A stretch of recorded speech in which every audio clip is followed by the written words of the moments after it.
আপনি কৃপা করে বলুন আমি এই পুত্রদ্বয়কে নিয়ে কোথায় থাকব?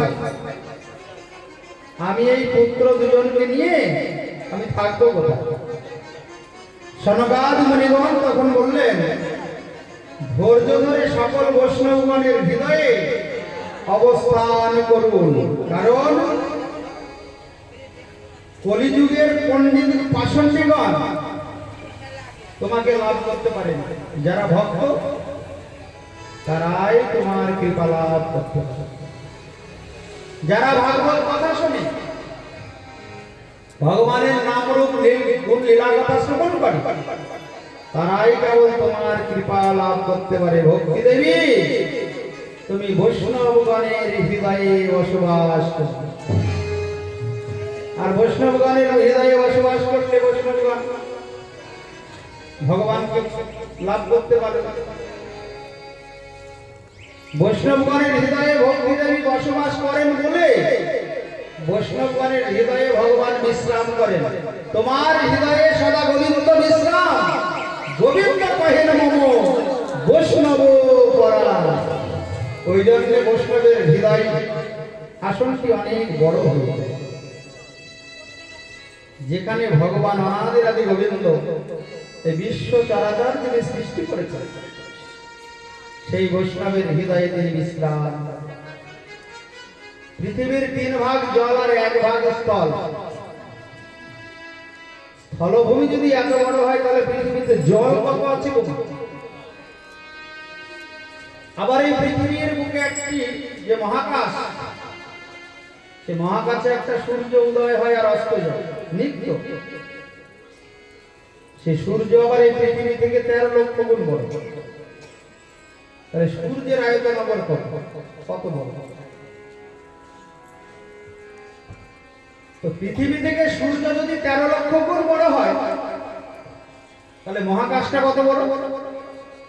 আর এই মহাকাশ, সূর্য আর পৃথিবীকে যিনি সৃষ্টি করেছেন, সেই সৃষ্টিকর্তা ভগবান আবার কত বড়? আর সেই ভগবান যে বৈষ্ণবের হৃদয়ে বিশ্রাম করেন, সেই বৈষ্ণবের হৃদয় আবার কত বড়?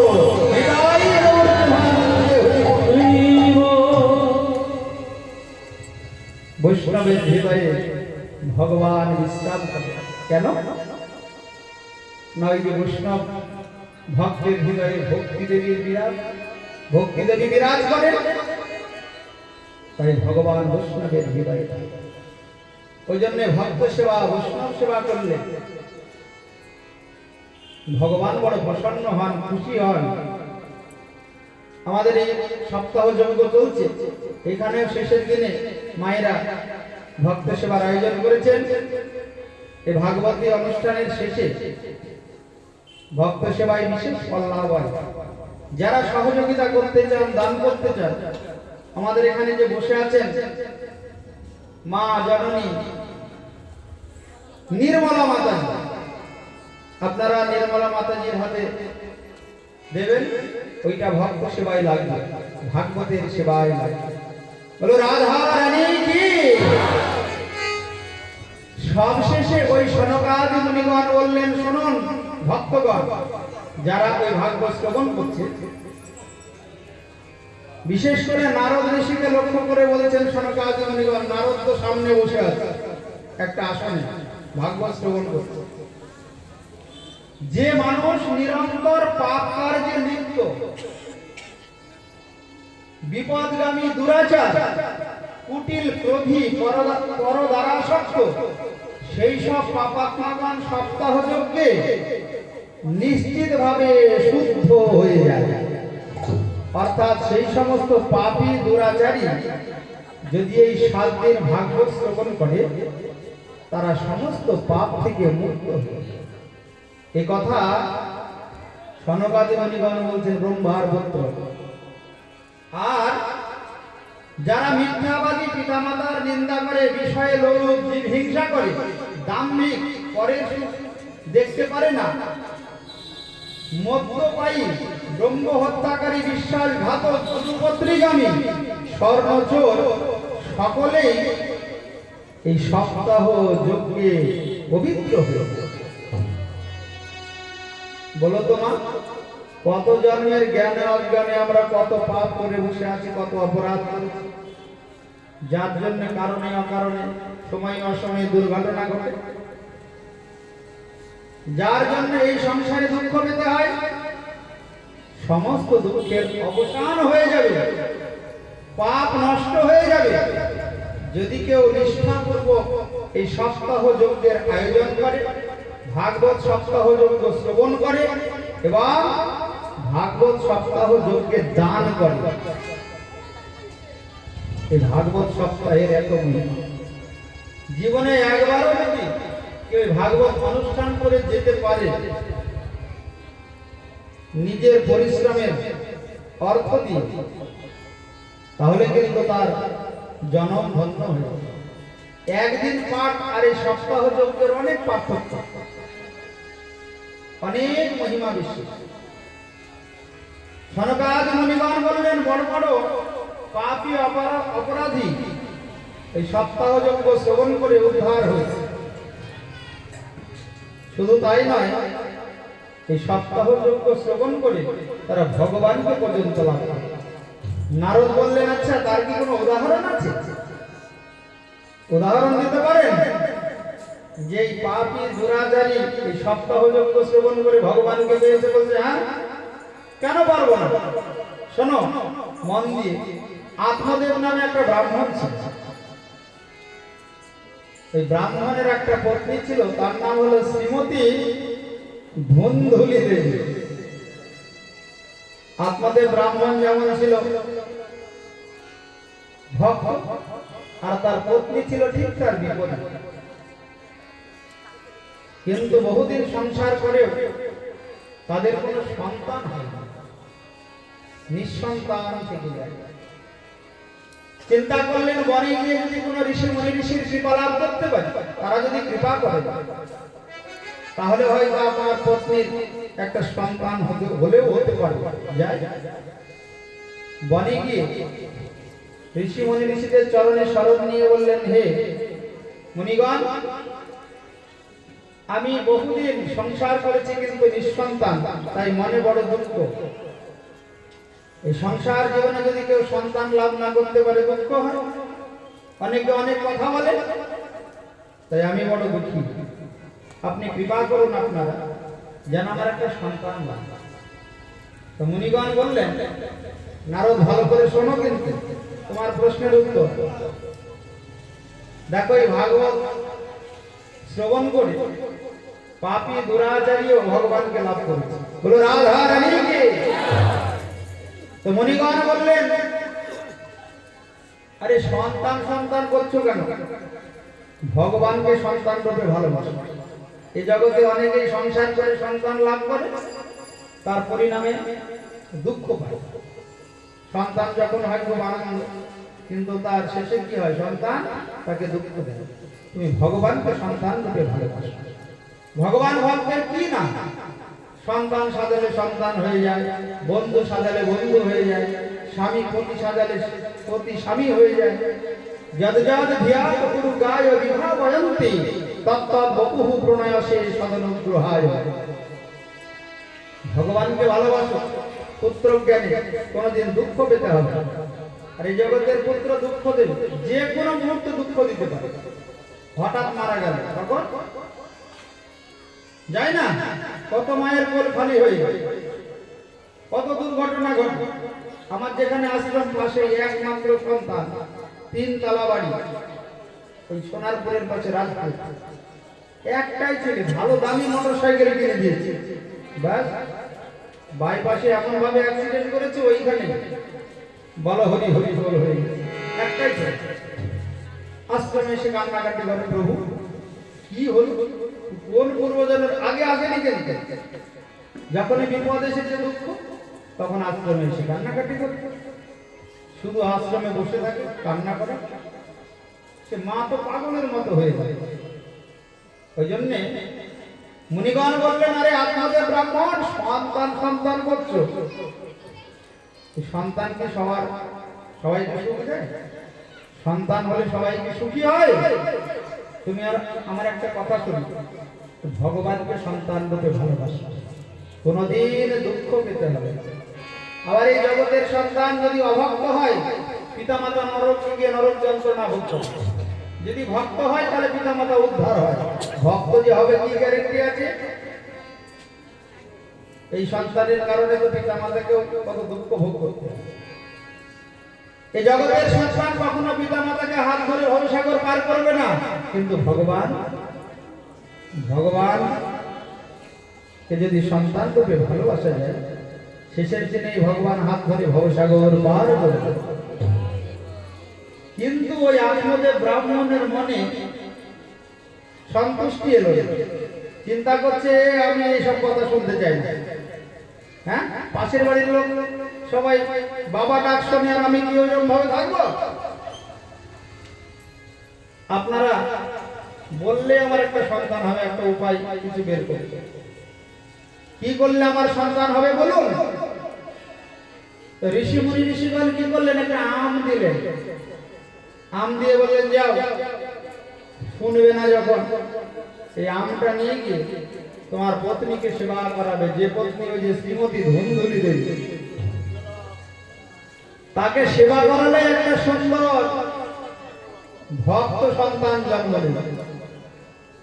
আম নিয়ে গিয়ে পত্নীর হাতে দিয়েছে, পত্নী বলে বাবা ঋষির দেওয়া আঙ্গুর, তত সেবা করলে সন্তান আসবে, আর সন্তান আসলে বিপদটা তো আমার হবে, কষ্ট তো আমার হবে। আত্মদেব ব্রাহ্মণ কি কষ্ট ভোগ করবে? আমি ভালো করে খেতে পারবো না, ঘুমোতে পারবো না, চোর ডাকাত আসলে আমি দৌড়ে পালাতে পারবো না, আমি এখানে ঝামেলা করতে যাবো, দরকার নেই।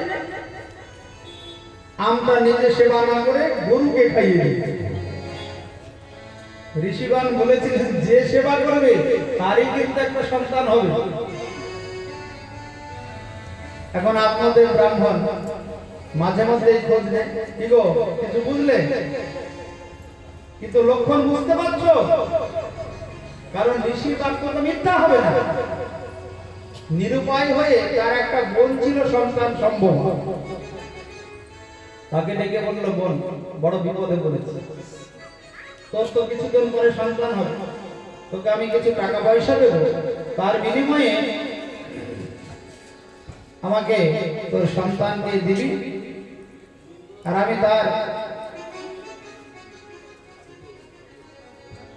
তার বিনিময়ে তোকে কিছু টাকা পয়সা ধন সম্পদ দেব। বোন রাজি হয়ে গেল, তাই হবে, আমি তো দরিদ্র, সন্তানের বিনিময়ে যদি কিছু ধন সম্পদ লাভ হয়। সন্তান জন্ম হলে রাতারাতি দিয়ে গেল ওই ধনথিলি দেবীকে, বললো মাঝে মধ্যে তুই আসবি, না হলে সন্তান তো আমি মানুষ করতে পারবো না। নিজের সন্তান না হলে হঠাৎ সন্তান নিলে মানুষ করবে কি করে, অসুবিধা হবে। বোন মাঝে মধ্যে আসে। কিছুদিন পরে গরুর পেট থেকেও একটা সন্তানের জন্ম হয়ে গেল, মানব শিশু। ঋষির খাওয়া ফল, তো ঋষির দেওয়া ফল, যে খাবে তারই সন্তান হবে। কিন্তু গরুর পেট থেকে যার জন্ম হলো সে দেখতে মানুষের মতো হলে কি হবে, কান দুটো হয়ে গেল গরুর মতো। ওই জন্য আপনাদের ব্রাহ্মণ নাম রাখলেন গোকর্ণ। ধন্ধু, এই ধন্ধুনি চিন্তা করেছে ও যদি একটা ছেলের নাম রাখতে পারে, আমিও আমার নামের সাথে মিল করে নাম রাখবো। আমার নাম শ্রীমতী ধুন্ধুলি দেবী, আমার সন্তানের নাম রাখবো ধুন্ধুকারী। নামকরণ হয়ে গেল, দুজনেই বড় হয়।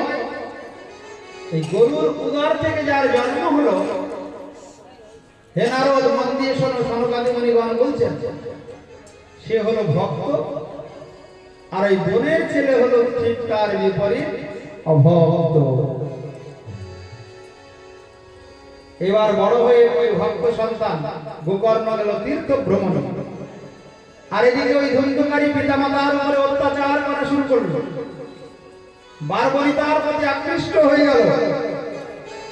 দুষ্টার রমণীগণের চাহিদা মেটাতে পিতামাতার কাছে এসে অত্যাচার করে আর বলে, আমাকে টাকা দাও, আমাকে এত টাকা দাও, কাল অত টাকা দাও, দিতে পারে না। তখনই কটু কথা বলে, খারাপ কথা বলে। তারপরে কিছুদিন পরে আবার মারধর করা শুরু করলো। আত্মদেব চিন্তা করলেন, এই তো ঋষিগণ ঠিক বলেছিল যে বাবা তুমি ভগবানকে পুত্র কেন ভালোবাসো, দুঃখ পেতে হবে না। সেদিন যদি আমি ঋষিদের কথা শুনতাম এত ঝামেলা হতো না। এ তো বড় বিপদে পড়ে গেলেন, আর তো সংসারে থাকা যাবে না। আত্মদেব সংকল্প নিলেন, আমি এই সংসারে আর থাকবো না। সংসারে থেকে ওই পুত্রের মার খাবো নাকি, এ সম্ভব না। সংসার ত্যাগ করে চলে গেলেন নারদ। সংসার ত্যাগ করে যাচ্ছেন, আর তিনি চিন্তা করছেন, আমি সুখের আশায় ঘর বাঁধিয়া পেলাম শুধু ব্যথারে, পেলাম শুধু ব্যথা। আমি সুখেরই আশায় ঘর বাঁধিয়া পেলাম শুধু ব্যথারে, পেলাম শুধু ব্যথা। আমি সুখেরই আশায় ঘর বাঁধিয়া পেলাম শুধু ব্যথারে, পেলাম শুধু ব্যথা। আমি সুখেরই আশায় ঘর বাঁধিয়া পেলাম শুধু ব্যথারে, পেলাম শুধু ব্যথা। আমি সুখেরই আশায় ঘর বাঁধিয়া পেলাম শুধু ব্যথারে, পেলাম শুধু ব্যথা। আমি সুখেরই আশায়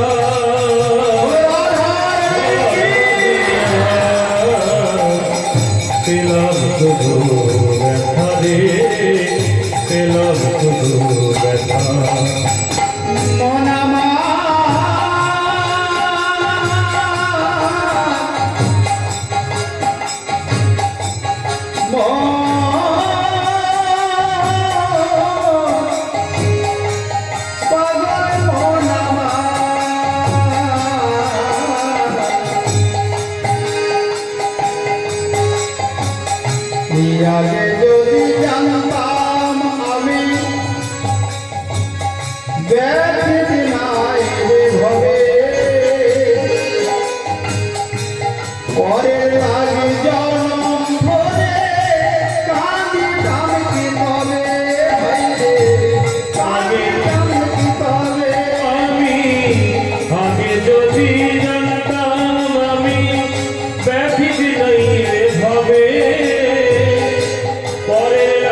এতদিন আমি এই সংসারে সময় না দিয়ে যদি ভগবানের ভজনে সময় দিতাম তাহলে আমার মানব জন্ম সার্থক হয়ে যেত, ধন্য হলো। আমি ডাকলে বুঝি পেতাম তারে, ডাকলে বুঝি পেতাম তারে, না ডাকিলাম যারে, পেলাম শুধু ব্যথা রে, পেলাম শুধু ব্যথা। আমি সুখেরই আশায় ঘর বাঁধিয়া, পেলাম শুধু ব্যথা রে, পেলাম শুধু ব্যথা। কিসের আশাই বাঁধিলাম ঘর, আর সুখের লাগে, কি বা দোষে হইয়া দোষে কাঁদি তারে বলাগে, হাইরে কিসের আশায় বাঁধিলাম ঘর, কাহার সুখের লাগি, কি বা দোষে হইয়া দোষী, কাঁদি তার লাগি, হায় রে কাঁদি তার লাগি। আমি যাদের লাগে দিলাম জীবন, আমি যাদের লাগি দিলাম জীবন, তারাই ছিল না রে, পেলাম শুধু ব্যথা রে, পেলাম শুধু ব্যথা। মন আমার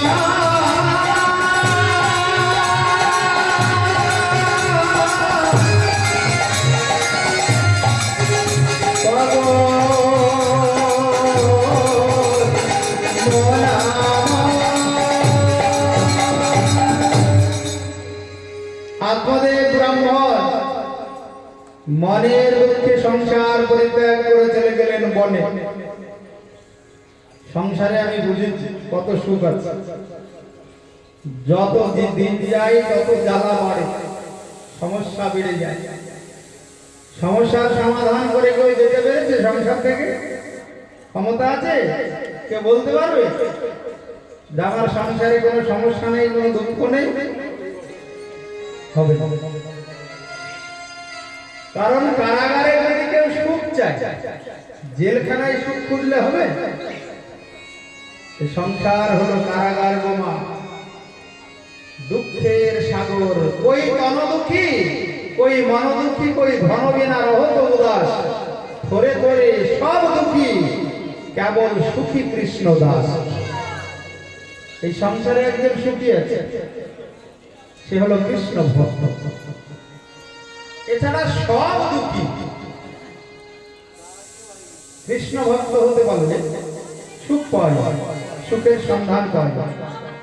তাছাড়া কিন্তু তোমার জীবনে দুঃখের আর বিপদের সমস্যা কোনো শেষ থাকবে। তাই আপনাদের ব্রাহ্মণ সংসার পরিত্যাগ করে বনে গিয়ে ভজন করে ভগবানকে লাভ করলেন।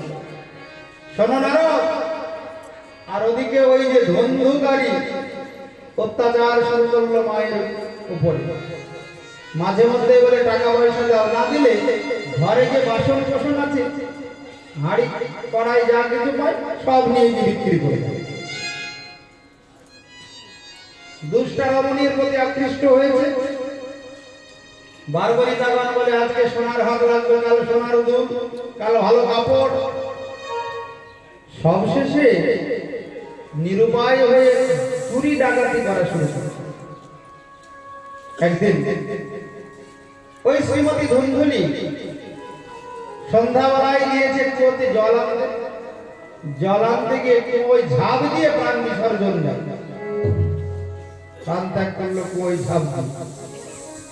বাড়িতে একা ধন্ধুকারী চিন্তা করলো দুষ্টা রমণীগণকে, ওই বারবনিতাগণকে দূরে রেখে লাভ কি, ঘরে তো কেউ নাই, আমি নিয়ে আসি। 5 জন বারবনিতা ঘরে এলে চুরি ডাকাতি করে, টাকা পয়সা নিয়ে আসে। হঠাৎ ওই 5 জন বারবনিতা তারা চিন্তা করলো কোথায় থেকে চুরি করে আনে, কবে বিপদ হবে, একে মেরে দাও, তাহলে আর কোনো ঝামেলা থাকবে না। জ্বলন্ত অগ্নি মুখে প্রবেশ করিয়ে 5 জন মিলে ভালো করে বেঁধেছে আগে দড়ি দিয়ে। তারপরে জ্বলন্ত আগুন মুখের মধ্যে দিয়ে তাকে মেরে দিল। দেখুন আরো ওই যে মৃত্যু হলো একে বলা হয় অপমৃত্যু। অপঘাতে যদি কাউরি মৃত্যু হয় তাহলে এই আত্মার কখনো সদ্গতি হয় না, এই আত্মা প্রেতাত্মায় পরিণত হয়ে যায়। ওই জন্য সাবধান, যতই বাড়িতে ঝগড়া ঝামেলা হোক না কেন ওইরকম যেন দুর্ঘটনা না ঘটে। ভালো লাগবে না, বৃন্দাবন চলে যাবে। বৃন্দাবনে রাধারানীর নামে থাকার আর প্রসাদের কোনো অভাব নেই, প্রচুর মায়েদের ভজন আশ্রম আছে, কিন্তু মা কখনো যেন দুর্ঘটনা না ঘটে, তাহলে পরে কিন্তু এই আত্মার কোনো সদ্গতি হবে না কোনোদিন। আত্মা প্রেতাত্মায় পরিণত হয়ে যায়। ওই আত্মা এই মাটি স্পর্শ করতে পারে, ওই জন্য দুর্ঘটনা যেন না হয়। ভালো লাগবে না, দূরে কোথাও চলে যাবে। দূরে বলতে বৃন্দাবনে, নবদ্বীপে, নীলাচলে গিয়ে ভজন করবে, কিন্তু কাউরি উপরে রাগ করে নিজের আত্মাটাকে কিন্তু নষ্ট করবে। ওই যে ধন্ধকারী প্রেতাত্মায় পরিণত হয়ে গেল, আর ভূমি স্পর্শ করতে পারে না, গাছে গাছে ঘুরে বেড়ায়। দেখুন আরো আর ওদিকে ওই যে গোকর্ণ তীর্থ ভ্রমণ করে নিজ গৃহে নিজ গ্রামে এসে শুনলেন তার পরিবারে আর কেউ বেঁচে নেই। কে কিভাবে মারা গেল, কে কিভাবে সংসার ত্যাগ করেছে গ্রামবাসী বললেন। চিন্তা করলেন গয়ায় গিয়ে একটু পিণ্ড দান করে আসে।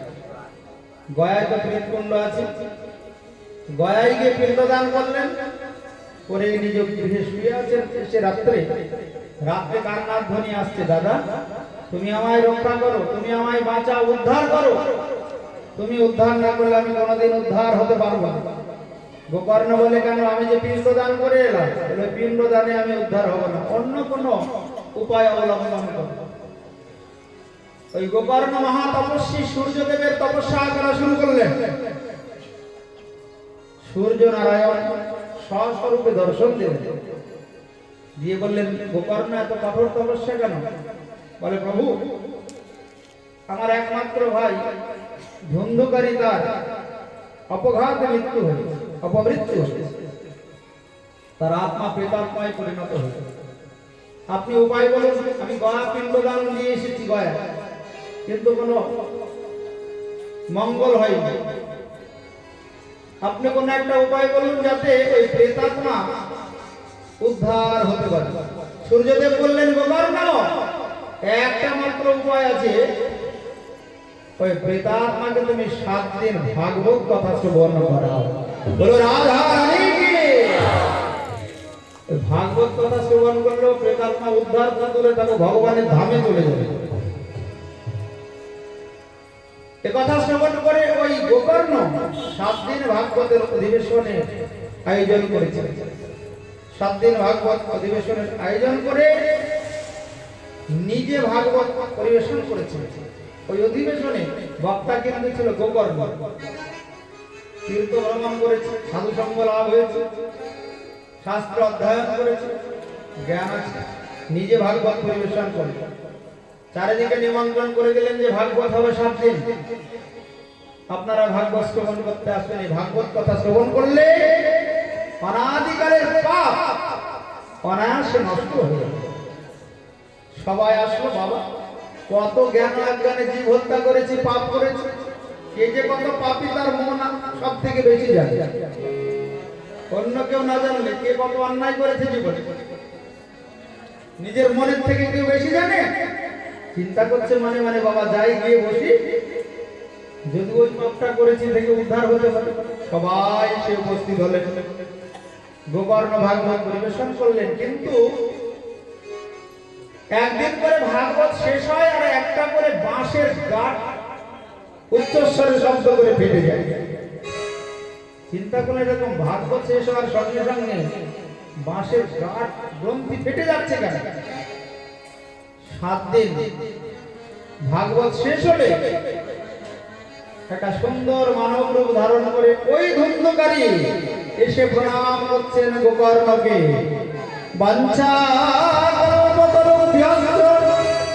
কৃপা সিন্ধু ভয়ে বচন পতিতানাং পাবনেভ্যো বৈষ্ণবেভ্যো নমঃ। দাদা, তুমি আমাকে 7 দিন ভাগবত শ্রবণ করালে বলে এই প্রেত জন্ম থেকে আমি উদ্ধার হলাম। তোমায় শেষ প্রণাম। আমি ভগবানের ধামে যাওয়ার সৌভাগ্য লাভ করেছি। ওই দেখো দূরে বিমান দাঁড়িয়ে আছে, আমাকে ভগবানের ধামে নিয়ে যাবে। সনকাদি মুনিগণ বললেন, দেখুন আরো একটা প্রেতাত্মা এক মন দিয়ে 7 দিন ভাগবত শ্রবণ করেছে বলে তাকে গোলক বৃন্দাবনে নিয়ে যাওয়ার জন্য বিমান এসে উপস্থিত হয়েছে। তাহলে একটা মানুষ জ্ঞান বুদ্ধি বিবেক সম্পন্ন জীব, সে যদি শ্রদ্ধাপূর্বক 7 দিন ভাগবত শোনে, সে কি ভগবানকে পাবে না? ধন্যা ভাগবতী বার্তা প্রেত পীড়া বিনাশিনী। ওই জন্য একটা প্রেতাত্মা যদি উদ্ধার হতে পারে ভাগবত শ্রবণ করে, তাহলে মানব জন্ম লাভ করেছে দেবদুর্লভ জনক, শ্রদ্ধাপূর্বক ভাগবত শ্রবণ করলে তাদের কি মুক্তি হবে না, উদ্ধার হবে না? সঙ্গে সঙ্গে নারদ প্রশ্ন করলেন, আচ্ছা মুনিগণ, আপনাদের চরণে একটা প্রার্থনা। আচ্ছা, আরো তো সবাই ভাগবত শুনেছে, কিন্তু বিমান একটা আসলো কেন? সবার জন্য একটা করে আসার কথা। বললো, দেখো নারদ, এখানে আবার শ্রবণের পার্থক্য আছে। সবাই ভাগবত শুনতে আসলে কি হবে? সবার মন কিন্তু ভাগবত আসলে থাকে না। থাকে এই কখন ভাগবত যাবে, বাড়িতে যাবো, রান্না করবো, ছেলের বাবা আসবে, ডিউটিতে গিয়েছে, এইসব চিন্তা যদি থাকে, তাহলে কি আর ভাগবত শ্রবণের ফল হবে? কিন্তু ওই প্রেতাত্মা ধন্ধকারী সেতু যা উদ্ধার হওয়ার জন্য এক মনে এসে শুনেছে। ওই জন্য শ্রবণের পার্থক্য আছে। শুধু এসে বসলে হবে না, মনটা ভাগবত কথাই, ভগবানের কথাই দিতে হবে, ভগবানের চরণে রাখতে হবে, তবে এই ভাগবত শ্রবণের যথাযথ ফল লাভ হবে।